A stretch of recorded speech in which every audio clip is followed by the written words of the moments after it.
It's time to get hungry for Let's Talk Wrestling on the Spinning Heel Kick podcast. It's time to tune into. It's time to get hungry for Let's Talk Wrestling on the Spinning Heel Kick podcast. It's another episode of the Spinning Heel Kick podcast. I'm your host AJ as always, and here we are, episode 9 of the Spinning Heel Kick podcast. I can't believe that it was about maybe 3 to 4 months ago where I first started thinking about wanting to do a podcast. And here we are at the 9th episode, and it's about 2.5 months now that I've been doing this. And next week is episode 10, which is a milestone. And I hope to have some exciting stuff happening next week for the podcast. But this week, I have a very special guest. I have VictorSterling from Big Time Wrestling, who is the United States champion for Big Time Wrestling. And this is another personal episode of the podcast for me. And this has been a pattern the last few weeks of, meaningful episodes and good conversations with folks.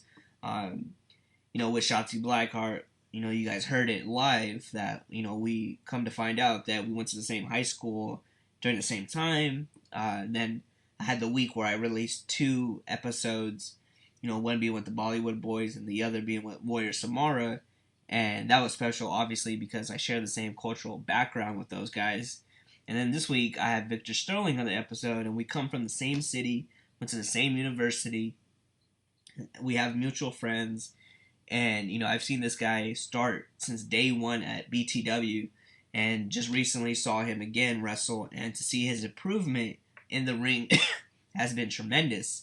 So this was another great conversation with VictorSterling, and we talk a lot about, growing up in SanJose as wrestling fans, and, there was that time period where wrestling was cool, and then there was that time period where wrestling was not cool, and if you were caught wearing a wrestling shirt, you probably would have got made fun of. So we have a nice discussion about that, and we talk about his career so far in pro wrestling. So I really hope you guys enjoy that conversation. This week in wrestling, it's after last night's Monday Night Raw. There's a buzz going around, and, there's a lot of talk going around the segment that Paige and Charlotte had at the end of Monday Night Raw. And the buzz is about Paige talking about Charlotte's late brother, Reed Flair, and how writers should have not included Reed into the storyline and not use, the death of somebody's family member as a storyline to get over or to bring heat. My thoughts on that, to be honest with you, is they should have not done it. Reed Flair overdosed on drugs, and something that was very traumatic to the family. Charlotte has made comments a few times now where Reed Flair was supposed to be the pro wrestler, and then when he passed away, Charlotte decided that she wanted to get into it and fulfill that dream for her brother. So to bring that in the storyline, I thought it was, I hate to say, it was tasteless. I don't think that was something that should have happened, but I can see why they did it, to bring heat to, the rivalry between Paige and Charlotte, and it did its job. Paige was trending on Twitter for most of the day, and, that's what they're looking for. Then they're looking for ratings, and I can see people, coming to watch the pay-per-view now this Sunday, Survivor Series, and just to see the match and see how it comes out. I think the outcome will be, Charlotte going over in an aggressive way, and I think that's the only way you can really do it. Knowing the WWE writers, they might change it up and have Paige go over as the winner. We're not sure how it's going to go, but it's going to be really interesting to see how it all plays out. And of course, the tournament for the World Heavyweight Championship is going to be coming to a conclusion on Sunday. We have our final 4. We have Roman Reigns going against Alberto Del Rio in the semifinal, and then we have Kevin Owens going against Dean Ambrose in the semifinal. I'm sticking with my prediction. I think it's going to be Ambrose and Reigns in the finals, and one of them is going to turn heel, and I'm hoping it's going to be Roman.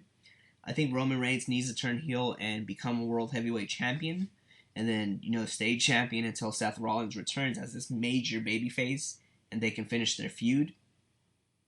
But there could be a curveball. They can maybe make Ambrose the heel. Maybe Kevin Owens beats Ambrose. Or something that's been talked about and something I'm scared of happening is Sheamus coming out and cashing in his Money in the Bank contract to become World Heavyweight Champion. I'm really, really hoping that doesn't happen. But never say never with the WWE. So we're going to have to just wait till Sunday to watch WWE Survivor Series on the WWE Network for, guess how much? $9.99. Cheap little plug. And we'll see what the outcome is. And you'll notice I've been coughing a little bit. I have this cough that has just not gone away in the past week or so. But I'm like trying every green tea latte from Starbucks and like cough drops and all that. But it's slowly going away. So if you hear me like coughing a little bit, you know what the deal is. It's that weather change here in the Bay Area that got to me. So we're gonna go into my conversation with VictorSterling. I really hope you guys enjoy that conversation. As always, please reach me at Twitter at SpinHeelKickPod.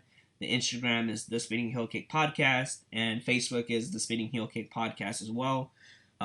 Continue to give me feedback, keep supporting the podcast, and like I always mention to you guys, I won't make it, big time unless I have the support of all you guys out there, all the listeners, and anybody that's curious of the podcast, and take a listen and share it to your followers, and that helps me out a ton. So enjoy this conversation. I hope you guys have a lot of fun with it, and I hope you guys learn something from it and feel a little bit more motivation towards reaching your own dreams, because that's what the goal of this podcast is.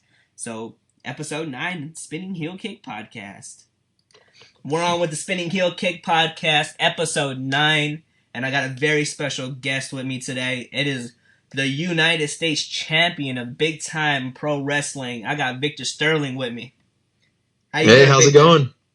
Good, man. I'm really, really excited to have you on the show because, the last few episodes that I've done have been like pretty personal to me.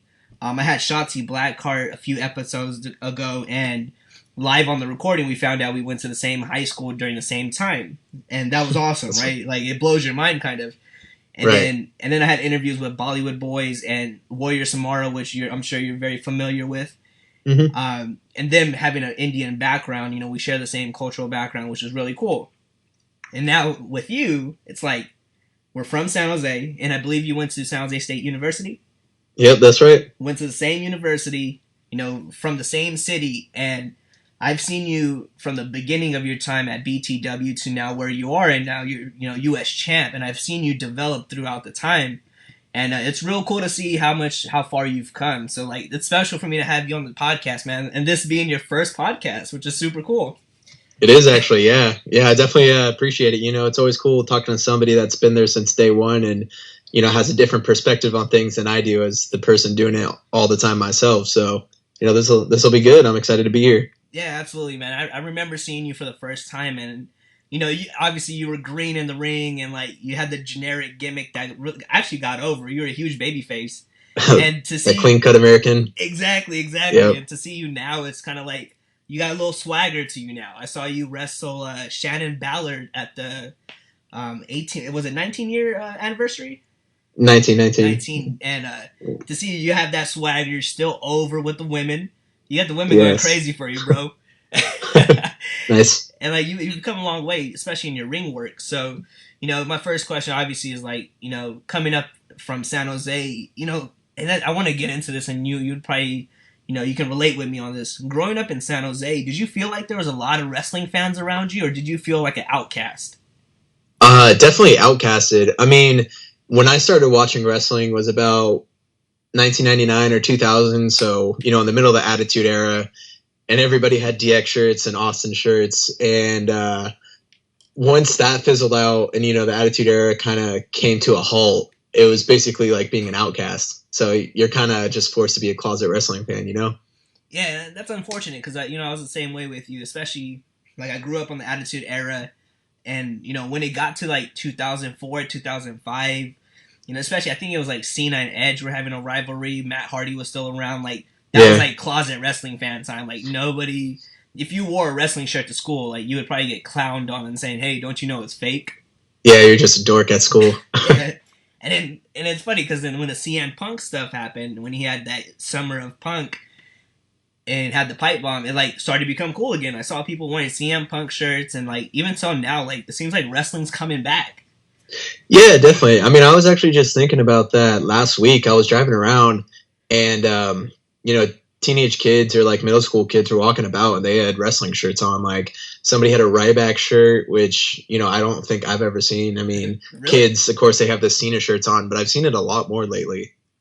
Yeah, it's super cool to see that, and it seems like people are being more acceptive of of things that they like, and it shows how far we're coming around, with people and just accepting others without the bullying and stuff. So it's really cool to see. How'd you feel like growing up in SanJose? Because obviously SanJose is not, it's not the best of cities. I mean, it has its good sides and its bad sides. Yeah. How did you stay away from getting in trouble or getting caught up with the wrong crowd? I mean, I was lucky enough to, live in a pretty good part of San Jose. I mean, my parents and my family, we weren't like wealthy or rich by any means, but we're just middle class family living in the suburbs. But I mean, like all kids do, I found a way to get in trouble. I mean, there's always ways to go about it, but if I ever had this gut feeling to stay away from something, I always like found some type of BS excuse to not see my friends that day because I knew it was just going to end up bad, or I was going to get hurt or in trouble somehow. And sometimes it ended up happening, sometimes not, but it's really all about the decisions you make in life. Yeah, for sure. I mean, a lot of kids out there make some bad choices based off, peer pressure and all of that. Yeah. So really cool to know that you have that gut feeling of I might have to avoid this situation right now. Yeah, I mean, that always sucks because peer pressure is such a huge thing. Your friends that you grew up with, or your best friends, or the people you like hanging around, they're doing something, and you don't want to be the outcast. So, I mean, you feel inclined to go a certain way. I just really appreciate the way that I was brought up. Just always looking for, the good in people and like finding out the right thing to do. Like not necessarily the easiest or the most fun thing to do, but like what was generally right. I think my parents did a really good job as far as pounding that into me. Yeah, that's really good. And your love for wrestling, man, how did it start? Like, was there a specific moment where you just got caught and you were like, this is it? Like, I love this thing and I'm going to watch it every Monday night and whatever nights in the week it comes on? Because I have a specific moment. There actually was like a specific moment. So I tend to do everything my older brother does just because he's my older brother. And, I don't know the date or anything, but one time I was a kid and then I walked into his room and he was watching SmackDown, way back in the day when, it was originally on Thursdays and on UPN. And I saw Stone Cold Steve Austin come out to the ring, and he's the first wrestler that I remember seeing. And he cut this promo, no idea what it was about, but all I remember seeing is this guy's music hit and all these people went crazy for him, like he was some type of rock star musician or whatever. And he just got in the ring and he was just talking smack to somebody. And I was like, wow, that is just really cool. Somebody can have the power, just like the swagger, like you said earlier, to go out there and do this. That's awesome. And ever since then, I mean, like I always watched it. I had this neighbor friend that, I don't know how he got into it, but he was huge into wrestling too. And we lived just like 2 doors down from each other. So all the time after school, we, watch these VHS taped wrestling matches from the night before because we couldn't stay up, or we play with our action figures. And it was a huge part of my childhood. Yeah. I lived the same type of lifestyle as you when it came to being a wrestling fan. It was just like, and I felt like wrestling kind of kept me out of trouble because I was just like, if it's a Friday night, Thursday night, I'm like, yo, I'm going home. I'm watching SmackDown. Right. Monday night is given like Monday Night Raw. I'm not coming out of the house. It's like, because Monday Night Raw would start at, I had Dish Network, so it would come on earlier. So it'd be like 6 p.m. Nice. 6 p.m. to 8 p.m. So I was like, I'm not coming out the house. And by the time it's over, it's already nighttime. So you're going to sleep for, school. Right. Like my specific moment, I was talking to Samara about this last week, was seeing Triple H and Shawn Michaels going against Undertaker and Mankind in a tag team match. I want to say this was like 97. And somebody hits Undertaker with a steel chair and he gets busted open the hard way. And that must have been a sight. Oh yeah, I'm like, I was hooked ever since. Favorite wrestler of all time, would you say is Stone Cold, or do you have a different favorite wrestler? No, Shawn Michaels, he would definitely be my favorite. Just everything that guy does. I mean, he's got so much charisma and just his psychology in the ring and just everything he does is so crisp. I mean, even when I first started wrestling, I don't think it was ever Stone Cold. I mean, I like him, but I went through phases of different people. For the longest time, it was The Rock. And then the Hardy Boys came on the scene, and I just loved everything they did. Lita was awesome. Their whole stable was great. Like Chris Jericho for a long time. But once I really started to understand, the art behind wrestling, I would definitely say Shawn Michaels. Yeah, I would definitely say he's probably the greatest in-ring performer of all time. Oh yeah, I would say Ric Flair's second. So I would always say Shawn Michaels and then Ric Flair. Mm-hmm. My favorite of all time, and he's part of the clique, is X-Pac. X-Pac is cool. He's done some really good stuff. Yeah, I think he's one of the most underrated wrestlers of all time, I think. And I think because he gets overshadowed by the rest of the clique, that people forget how talented he is in the ring. Yeah, it's true. I mean, some people just don't shine as much, which is unfortunate. They don't get their turn. But, I mean, he's definitely recognized and respected by a bunch of people, just not at that mainstream level, Yeah, exactly. Just a few weeks ago, HBK was out here. How did it feel to finally meet your hero, man? Favorite wrestler? Man, that was cool. Not gonna lie, I felt like a fanboy for a bit, but it was super cool. He was really nice. It was a nice moment. Yeah, I met him that same day too, and I just stood there quiet, I didn't know what to say. Just kind of mark it out. Yeah. When did you get to the point of your, as a fan, and then deciding okay, maybe I want to do this for real? How did you make that transition, or was there a moment that you took in this is what I want to do for possibly a living? I don't think there was ever a moment necessarily. It's just one of those things that I never grew out of as a kid. Everybody's got their dreams of being an astronaut or a cop, and for me, at whatever point, it was to become a wrestler, and that never changed. I did so much stuff to become a wrestler and get to the point where I'm at now. When, I was in elementary school, I was just thinking of it and what can I do? My neighbor friend and I, we would always have fake matches on these pull-out mattresses that we had, and would just beat each other up on that. And when I was getting close to middle school, we were supposed to have a wrestling team, but got cut the year before I went there. So then, my parents were really supportive. They knew it was something I actually wanted to do. And so we found a way around it. I started taking these jiu-jitsu classes and then these kickboxing classes on top of that. And then I got to high school, dropped that out, and then I just started wrestling in high school. And, I was really geared. I was really geared to doing it in college too, but unfortunately in California and the budget cuts that happened with the recession and everything, just wrestling fell to the wayside. But, I kind of look at it like a blessing in disguise. I got to train with Big Time Wrestling. I started June 2010, and, it's been a little over 5 years now, and I'm completely happy. How was the training in BTW? And when did you finally sign up, and how was that introduction to the business of professional wrestling as a performer and not a fan anymore? I mean, you're still a fan, but going into now being involved in the business. So one of my buddies and I, who he's actually a part of the BTW media team now, we had gone to one of their shows, one of their fan fests back in 2007, I believe. So I was a sophomore in high school. And it's one of those things where it's a convention during the day and then they have the show at night.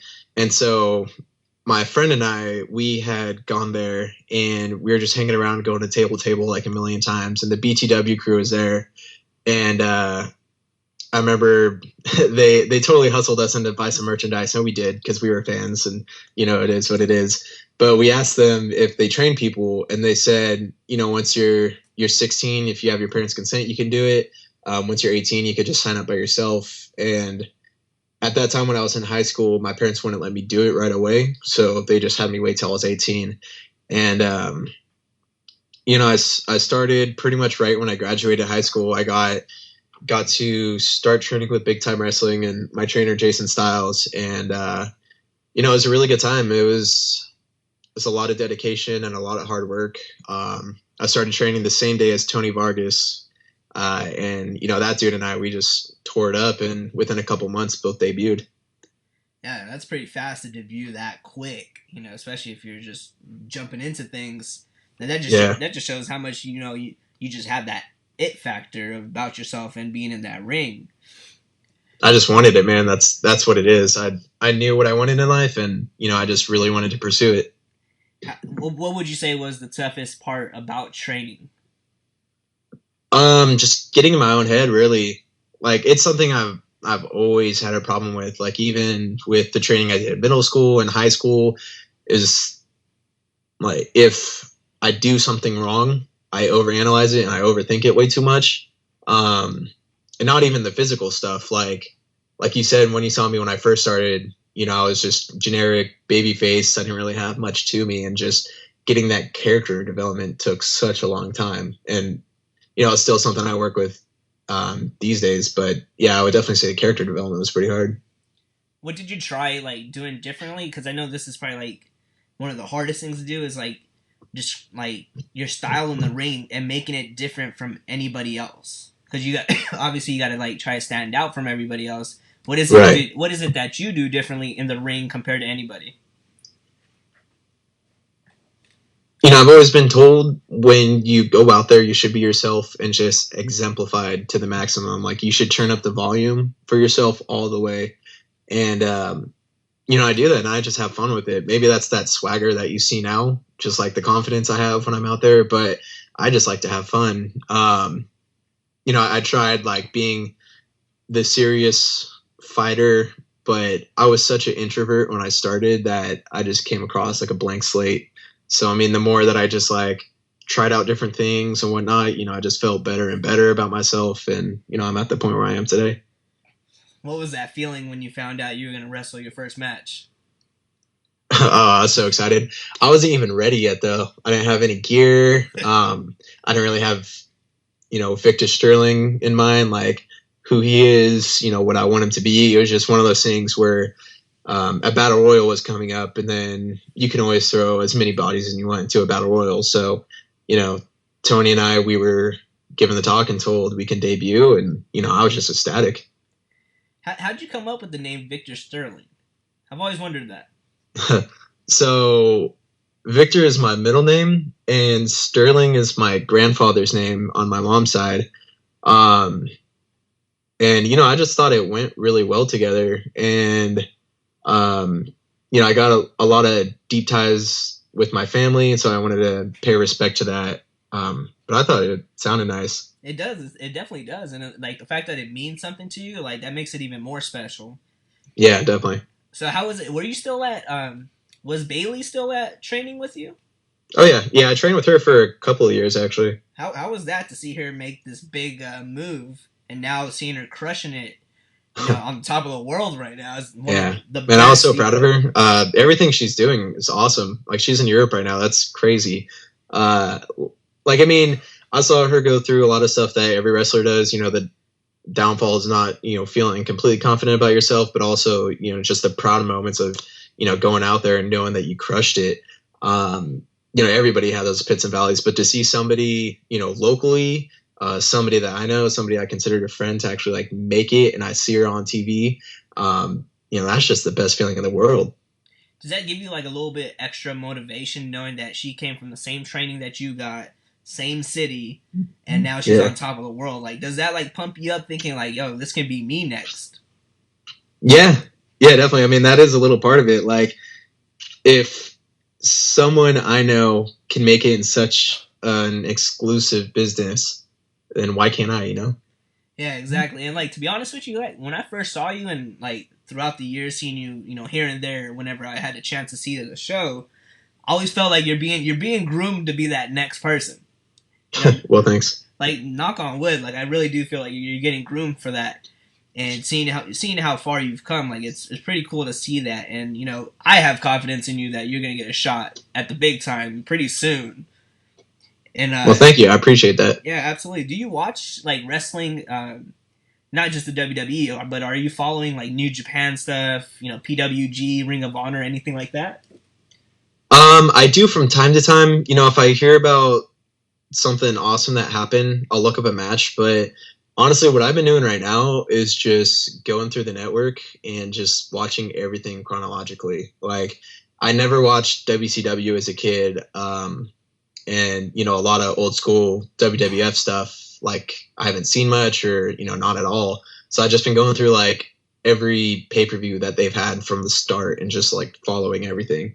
So I've just been stuck in this like old school vibe for right now, and I love it. I could see why a lot of people got hooked on it. But to answer your question, I mean, every now and then, if I know something awesome is going to happen, or there's a lot of buzz from the people in the locker room about something that did happen, I'll definitely go home and check it out.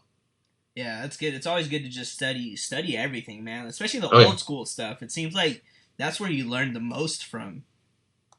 yeah. I mean, it was a completely different time. And, nowadays it's definitely a struggle to get people to buy into it and show up for professional wrestling shows, especially on the independent scene. Yeah. But back then in like the 70s or the 80s, even like early 90s, that's really what a lot of people had. It was just, that was the form of entertainment. It's just crazy to see like all these people, like you mentioned, Ric Flair, Ricky Steamboat, Bret Hart, all them, like, to go out there and just tear it up and have everybody in the palm of their hands. I think that's just amazing.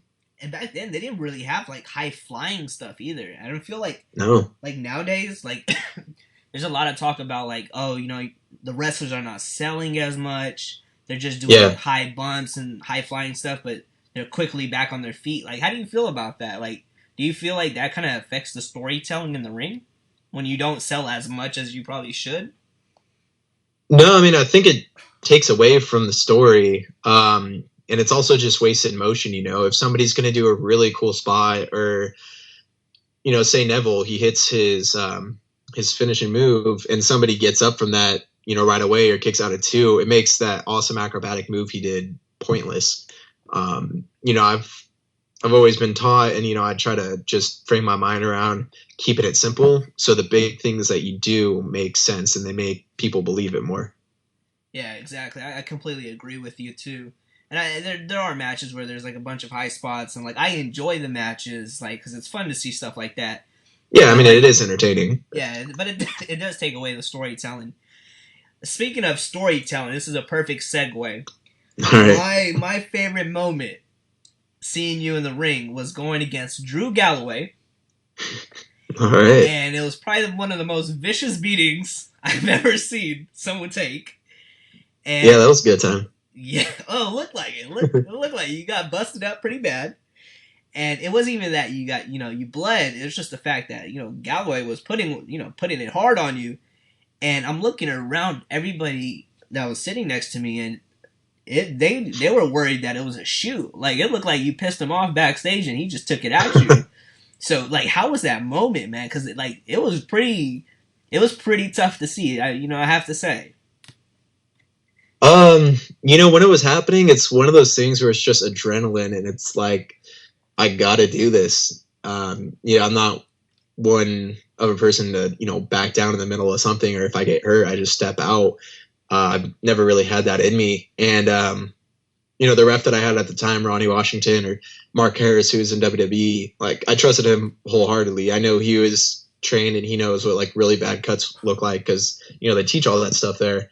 And, I asked him, am I okay? And he just shrugged and said, yeah. And so at that point I knew I was good to go. And, Galloway was super good about it. I'm glad it looked so well. But yeah, it was definitely a cool moment. It's weird just seeing all your blood trickle out of your face down into like a pool of blood, but it happens sometimes. That's why we train to avoid that. But it happens every once in a while, and it is what it is. It makes for good stories. Yeah, no, absolutely. I can't remember. Did you go over in that match? No. Galloway went over. We actually wrestled for his Evolve Championship. That's right. I remember that. So that was really cool. Even though you didn't like win the match, I feel like Galloway still put you over. Oh yeah, he did. He did. He cut a promo in the ring and saying I had guts and whatnot, and just super put me over. And I think that really helped me connect with the fans, at least in Newark, as far as I can be more than just your typical babyface. I can be that badass that can get in the ring and tear it up. And still have you like me at the same time. Yeah, it kind of reminds me of like a Tommy Dreamer situation, like from ECW. Please, sir, may I have another? What was that? Please, sir, may I have another? One of those moments? Yeah, exactly. That moment. Yeah. I feel like that's what did it, and like you're still this babyface, but like people know that you can take a beating and give it back too. So like maybe sometimes you just need those moments to like further your career. Yeah, exactly. And I mean, it was great. I've watched the match over here and there like I do with most of my other stuff. And I mean, technically, I'm not, thrilled with it just because, I lost a lot of blood and couldn't do a lot of stuff. But then at the same time, I'm like, wow, I was just, on autopilot just going at it. And, it was a really good time. And, we talked for a few days after that just about the match. And, he gave me some advice. And, I've been trying to take it the best I can. Yeah, no, that's great. And speaking of advice, like, you've been in the business for about 5 years now. What's some of the best advice that was given to you from other wrestlers or from promoters or anybody that you really took in and, like, you apply it to, your life right now as a pro wrestler?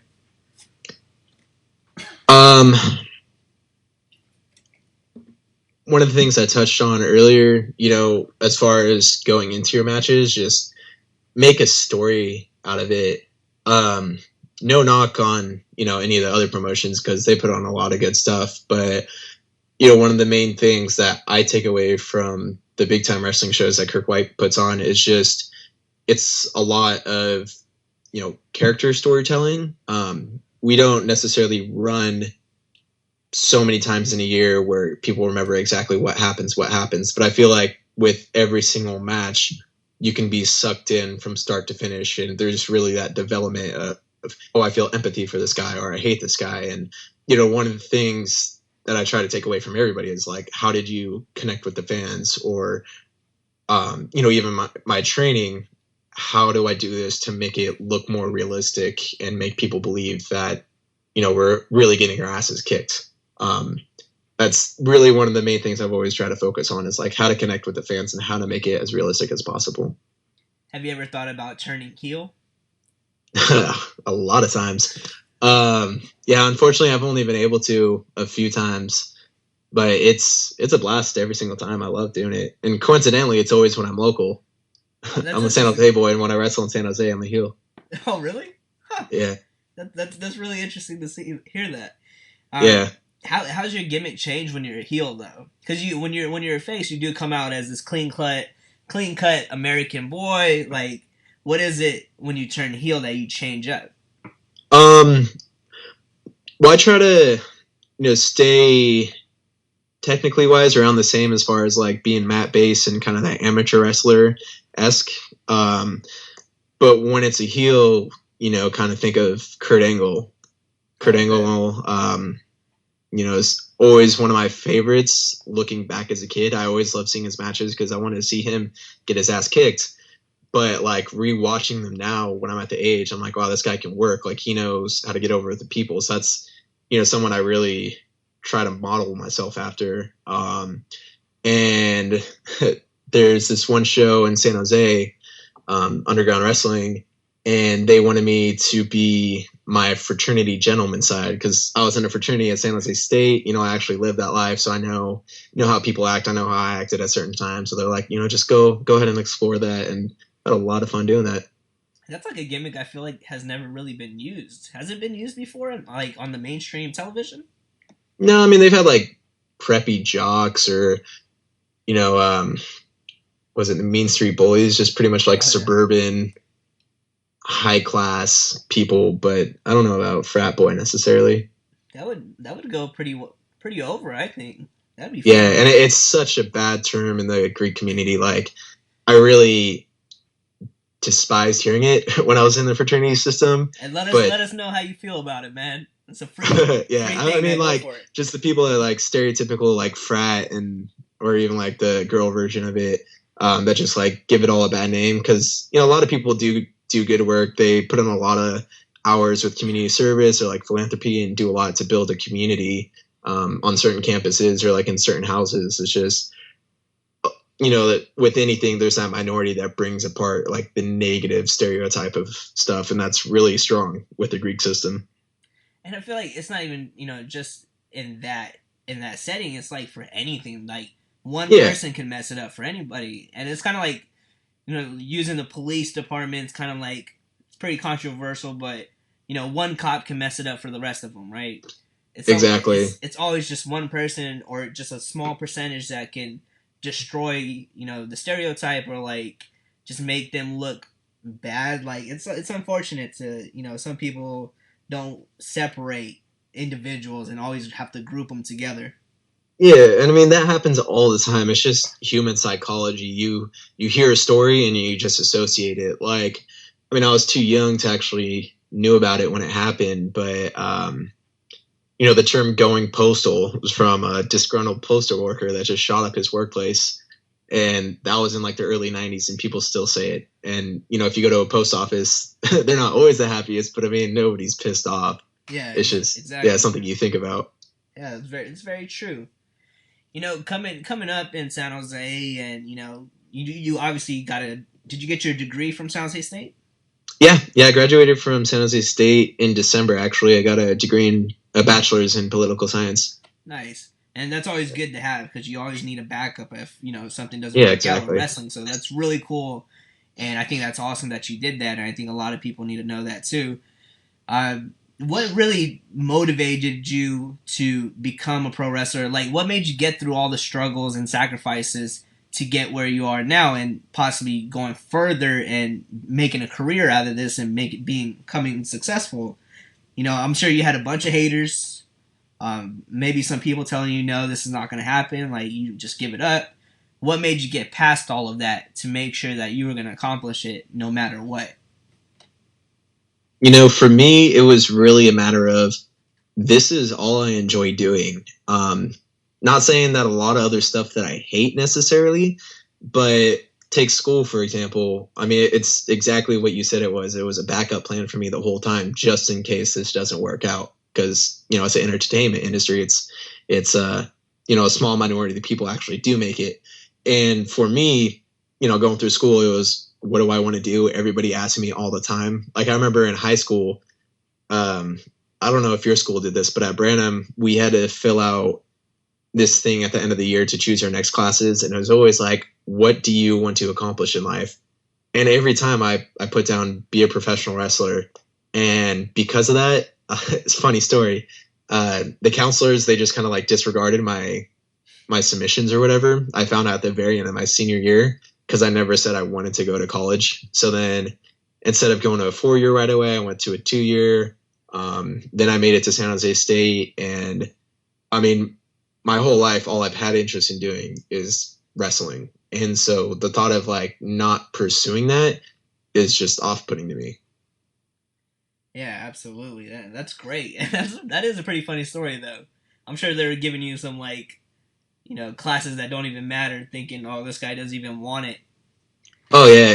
It was some bullshit. I didn't get to a 4-year right away because I didn't take a visual arts class. That was the one thing holding me back. I was like, damn. Wow. That's unbelievable. That's unfortunate, too, though. Like, people, like, looking at a kid put down, his dream and kind of, like, laughing at it. And here you are. Yeah, but it happens all the time, I mean, I think it's just the way the system's set up. You have counselors that have like hundreds of students to look after, so they're only going to sift through those that look serious on paper, but they don't have the extra resources, unfortunately, to find out what every kid likes to do. Yeah. So it's really up to kids themselves or their parents to help them and guide them in the right direction. Yeah, absolutely. And you know what? I have a very strong feeling that you're going to prove all those counselors wrong. And, you're going to be laughing at them when you're standing on top of the world in the world of professional wrestling as a champion. And you've already became a champion as BTW's United States champion. So that's one step. But I think it's a good step. Absolutely. It's a huge step.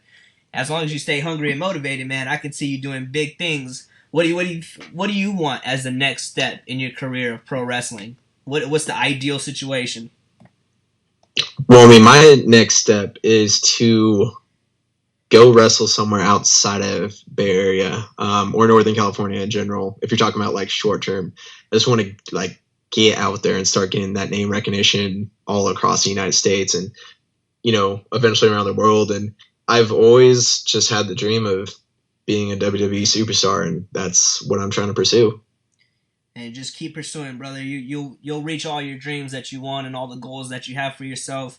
We're coming down to the end of the podcast, and like once again, man, like I really do appreciate you, you know, taking the time out of your day to come talk to me, and it's cool to be able to sit down and talk with somebody that's from the same city. We're probably the same age, so like it's really cool to be able to connect with this. And you know, the fact that like growing up, man, I didn't really have friends that liked wrestling. And now that I'm older and I'm like doing the podcast, I feel like I'm connecting with all these different people. So it's really cool to be able to like connect with folks and actually talk wrestling and have in-depth, detailed conversations about it. Oh yeah. And I think big things are coming your way. For anybody that hasn't, you know, seen you perform or like haven't heard about you, where can they find you on the social media? You know, I got the typical Instagram, I got the Twitter, I got the Facebook. You know, just look up VictorSterling on Facebook. On Twitter and Instagram, you can find Mr. V Sterling, MRV Sterling. You can find me there. You can find me on YouTube. Just type me in. You know, I'm all over. There's ways. There you go, man. He ain't hard to find. It's Mr. Nope. VictorSterling, the BTW United States champion. He's going to continue taking over the world, and you guys are going to hear about him a lot more than just my podcast. You guys are going to see him around a lot more on mainstream TV, so look out for him.